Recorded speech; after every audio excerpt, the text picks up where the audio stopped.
பார்த்தீங்களா இங்கே என்ன நடக்கு, என்ன கூத்து நடக்குன்னு பாருங்கள்.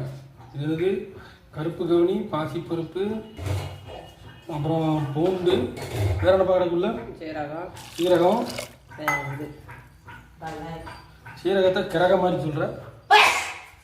என்ன தும்மல் பார்த்தீங்களா? உடன் பிறப்புக்கணுன்னு இப்படி சமைக்கலாம். உங்களுக்கு சேர்த்து தான் சமைச்சிருக்கேன் பாரு. அப்படி நம்ம வீடியோ போட்டோன்னே ஒன்று மானத்தை, குடும்ப மானத்தை காப்பாற்றணுமா, எப்படிலாம் திட்டம் போடுறாங்க கேட்டால் எனக்கும் சேர்த்தாமா. இது இது எத்தனை பேர் சாப்பிட முடியும்? ஒரு ஆள் தான் சாப்பிட முடியும். நீங்களே சொல்லுங்கள், ஆமாவா இல்லையா?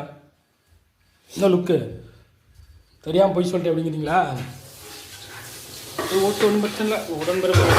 உடன்பிறப்பு உடம்பு சில தாராளமாக கொடுங்க. I don't care. சரியா? பாய். அப்புறம் பொங்கல் வேறு நெருங்கிட்டு இருக்கு. எல்லாம் என்ன பண்ணிகிட்டு இருக்கீங்க? கொஞ்சம் முடி வந்து ஒட்டா வெட்டிட்டேன், நல்லா தான் இருக்குது.